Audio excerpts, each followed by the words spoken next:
republic for which it stands, one nation, under God, indivisible, with liberty and justice for all.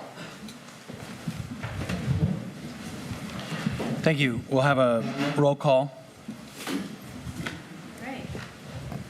Commissioner Bennett. Here. Commissioner Blakely. Here.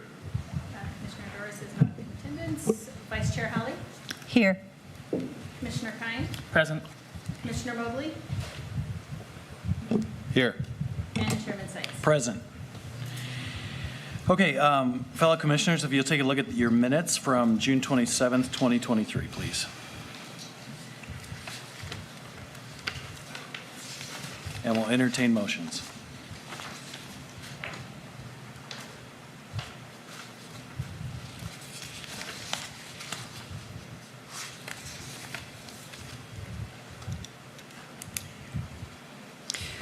I will make a motion to approve of the approval of minutes from June 27th, 2023. Second. Okay, we have a motion and a second. All in favor of approving the minutes, please say aye. Aye. Any opposed? Motion passes. At this time, members of the public may be heard on any item of interest that's not on the agenda. Speakers addressing the commission will be limited to 3 minutes per speaker. Please be advised that this commission is not able to deliberate or take action on any items that come up during oral comments, but now's the time, via Zoom or in person.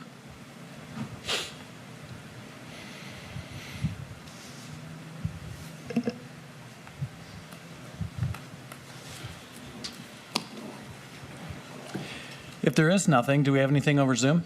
We do not have any attendees over Zoom. We can motion to close. Motion to close public comment. And is there a second? I will second that. All in favor of closing oral comments, please say aye. Aye. Any opposed? Okay, we're on to tonight's business, which is a public hearing to consider the approval of a major subdivision of 2 parcels, which is 1.61 acres in size, considering 9 residential parcels ranging in size from 6,014 square feet to over 14,000 square feet, and a 1.77 acre parcel remainder. We will turn it over to city staff at this time. Thank you, Commissioner Seitz. I'll be providing the staff report, and Katie has put together a PowerPoint, so we have some exhibits on there, some of which are in the staff report that we'll run through as we do the staff report. But very basically, the proposed project is a major subdivision of a 1.43 acre parcel and 8,000 square foot parcel, resulting in 9 residential parcels ranging in size from 6,000 square feet to 14,646 feet, and a 1.77 acre remainder vacant residential parcel located on Kenmar Road. This project is phase 2 of a 3-phase subdivision. The previously approved phase 1 was on December 10th, 2019. It was a minor subdivision of a 3.7 acre parcel and a remainder in a 3.7 acre parcel into 1 developed single family parcel and a remainder parcel, which was recorded in August 2021. So I'll wait for Katie to bring this up. The project is located on the south side of the Kenmar Road between Remy Court and Church Street, and there's a location map that she'll be pulling up now. So this is the APN map. You can see Ronerville Road running along the left-hand side, I guess, so that'd be the westerly side of the parcel, and Remy Court down at the southwest corner of the parcel. Let's see. The Mill Creek is located just to the south of the project site on the adjoining property. The site zoning is residential single family R16. The R16 establishes a minimum lot size of 6,000 square feet. The general plan land use designation is residential low density with a maximum density of 6.9 units per acre. Kenmar Road is a public roadway with no current sidewalks along the parcel frontage, and frontage improvements will be required along half of Kenmar Road fronting the subject parcel, as well as some drainage improvements, and I'll run through those in a little more detail in just a moment. A couple of things with regard to natural and cultural resources. A wetland determination report was prepared in 2019 by Jay Regan, which determined that the subject parcel did not contain any areas that meet all 3 criteria for a jurisdictional wetland. Additionally, an archaeological report was prepared by Nick Angeloff, and there were no significant archaeological resources present on the site that would be affected by the project. However, the project report did recommend that inadvertent discovery protocols would be followed if anything was found. And so that's one of the conditions of the subdivision, will also be included in the improvement plans. The project is exempt from the California Environmental Quality Act under a Class 32 exemption for infill development projects. So here you can see the 3 phases of the project. So the first phase of the project is on the lower left, and you can see the separation of the existing single-family residence onto one parcel and the rest into a remainder. The top left, that's the current phase that's the subject of the public hearing tonight, and that's the second phase of the subdivision. You can see it includes a cul-de-sac, and there are 9 parcels. So one of those 9 parcels is also the existing residents in that existing parcel. So this subdivision includes 2 separate parcels. And then the third phase, that's not up, but there's an anticipated third phase where you can see a second cul-de-sac with 8 parcels would be developed in the future. And so the parcel, again, the parcel sizes range from just over 6,000 feet to a little over 11 to almost 12,000 square feet in phase 2. Next slide. So this is a copy of the tentative map. Hopefully you can see that. There should be a copy in your staff report as well. One of the things that this shows, one of the main features would be a roadway in a cul-de-sac with a 40-foot diameter, and you can see that kind of running from the bottom to the top of the page, and you see the grayed out portion of Kenmar Road, which would be roadway frontage improvements, which would include paving, sidewalk, curb, and gutter that would go along the frontage of the subdivision. The road width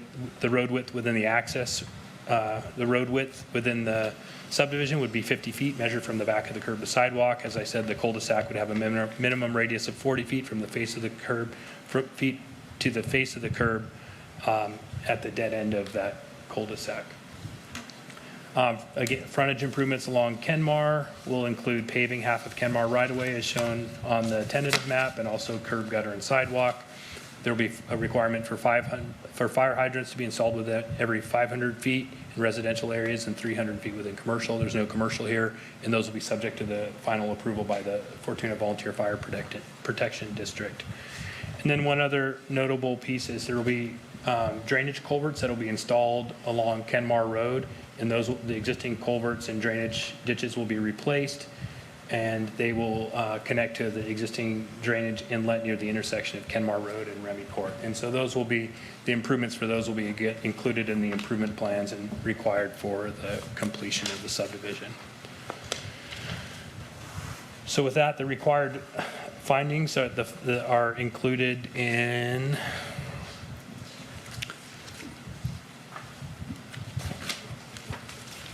attachment F. And so the Planning Commission must, the project-specific findings are described in attachment F to the resolution and demonstrate the project's conformance with city standards, subdivision map act, general plan, and public health and safety, and are adopted by reference to the resolution for the tentative map. So with that, again, staff's recommended action is to adopt resolution P-2023-3104, resolution of the Planning Commission of the City of Fortuna to recommend that the council approve the subdivision of 2 parcels, 1.61 acres in size, consisting of 9 residential parcels ranging from 6,014 square feet to 12,383 square feet, and a 1.77 acre remainder parcel. So with that, we'd be happy to answer any other questions if you have them. Brian?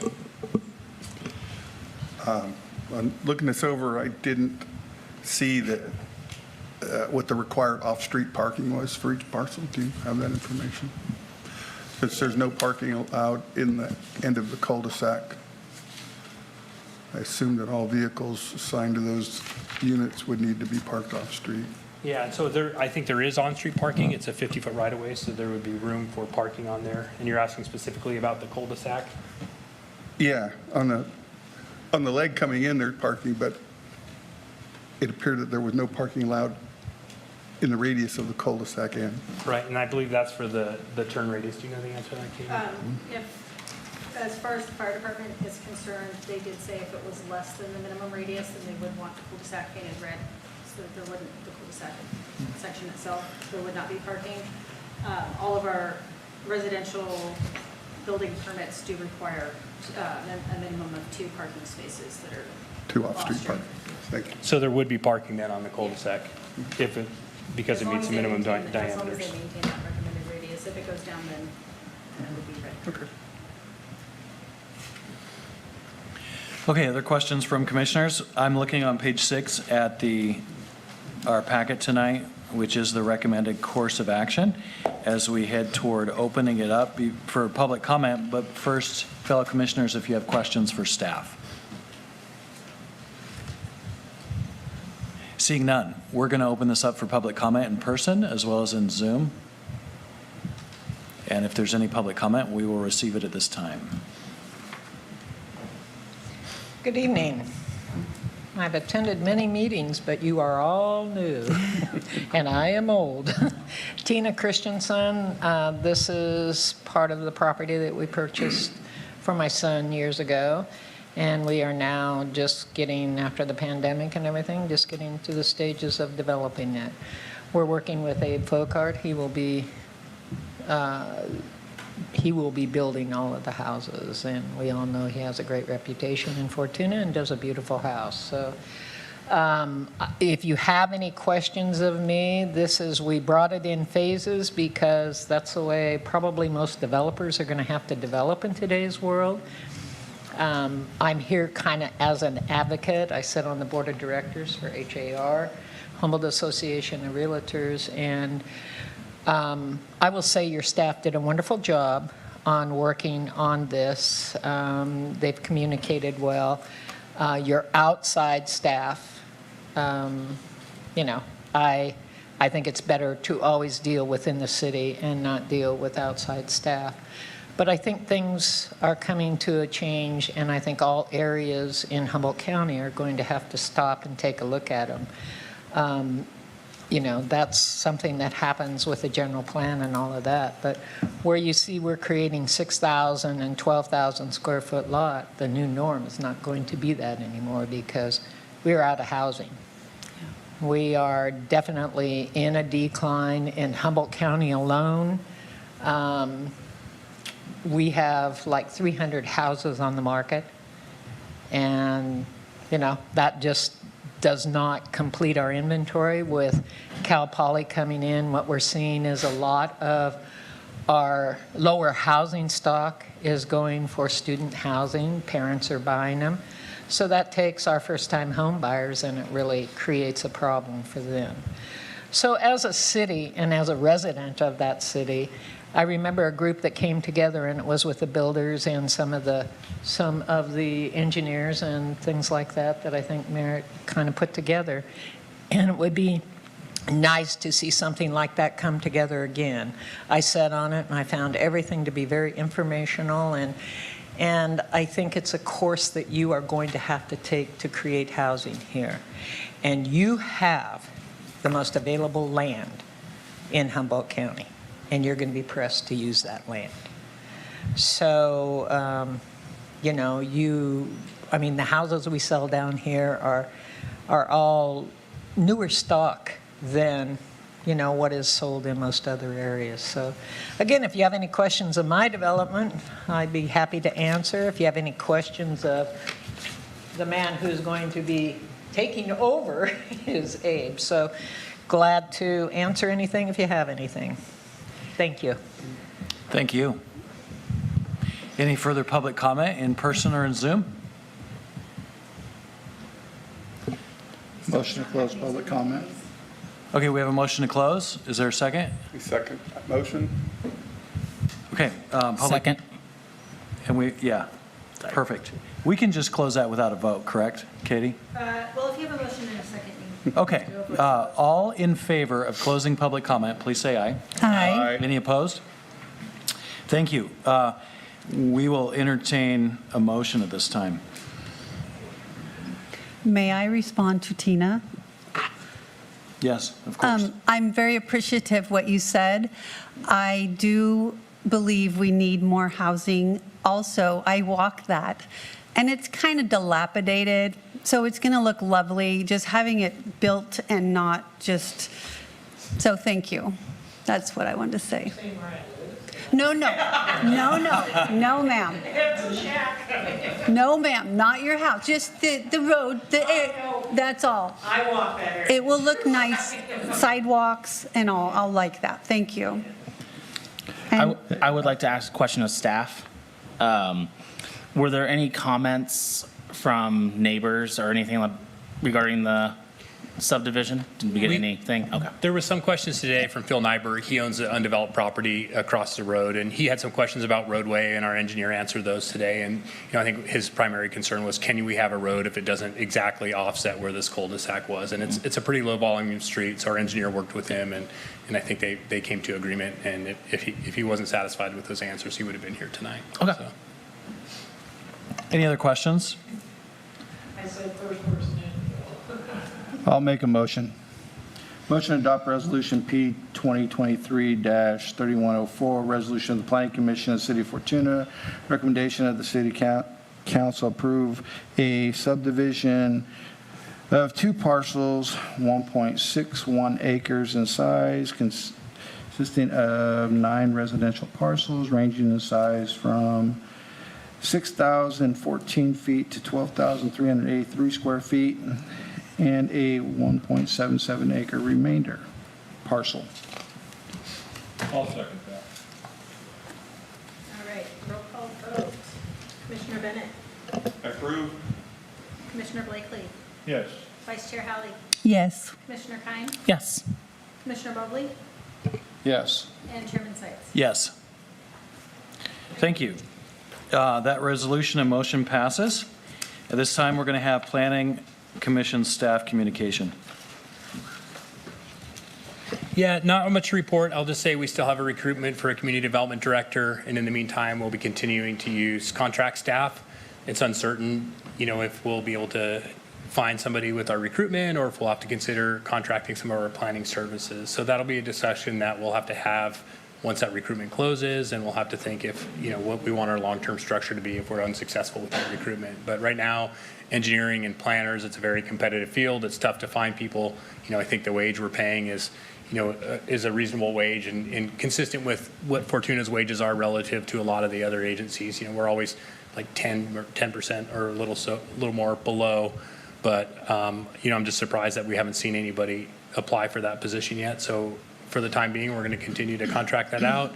Again, I mentioned last time the mill site, we're getting very close on a conceptual plan for the Fortuna mill site that we'll use as a basis for the specific plan. And we're working with the developer to really have kind of a consensus plan that we move forward and bring to some public meetings to really start the process. So again, I'm optimistic that we'll be able to bring that in front of the Planning Commission in the near future. So those are some of the bigger things that are happening right now that we're working on. That's all I have. Okay, anything else? It is likely that we will be canceling the July 25th meeting, but we should have the first meeting in August. Thank you. We're at that special point in the meeting in which we will entertain a motion for adjournment. Motion to close. Second. All in favor? Aye. Very good. Meeting adjourned. Thank you.